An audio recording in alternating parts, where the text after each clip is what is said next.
За сайн байцгаана уу? Та бүхний өдрийн мэндийг хүргэе. Намайг Батүлзээ гэдэг. За би Морин хуур найрал хөгжмийн концертмейстерээр ажилладаг. Мөн Чилүүгэн Морин хуурын дөрвөлийн хөгжимчнөр давхар хөгжимддгөө. За Чилүүгэн Морин хуурын дөрвөлийн хувьд бол энэ жил маш уран бүтээлийн ол зомог ихтэй жил байлаа. За түүнчлэн энэхүү Морин хуурын наадамдаа өргөдөж ирсэндээ маш их баяртай байна. За би тэд 2 хоногийн өмнө 6 сарын 8-нд Нүүх хотын Fifth Continent Музейд өөрсдийнхөө Европын бие даасан хамгийн анхныхаа тоглолтыг толилууллаа. Би тэдний тоглолтыг ирж үзэх германчууд болон хол ойроос зорин ирсэн монголчууд маш бэлгэмсэг дотноор би тэдний тоглолтыг хүлээж авах маш их баяртай байна.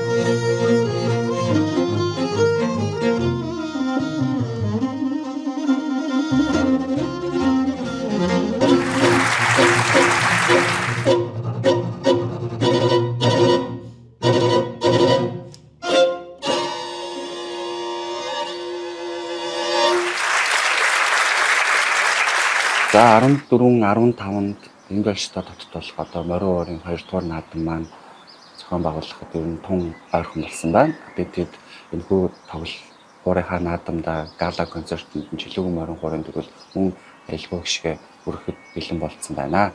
За энэхүү хуурын наадамдаа оролцсон хол ойроос зорж ирж байгаа нийт Морин хуурчдаа энэхүү наадамтай амжилттай оролцохыг хүсэж байна. Энэ маш сайхан наадам болох бахаа гэж би бодож байна. Энд Германд байгаа монголчууд маань гэсэн ойрын найз нөхөд мөн Герман улсад байгаа өөрсдийнхөө найзуудаа ч гэсэн энэхүү наадамдаа сайхан урайлж оролцохыг хүсэж байна.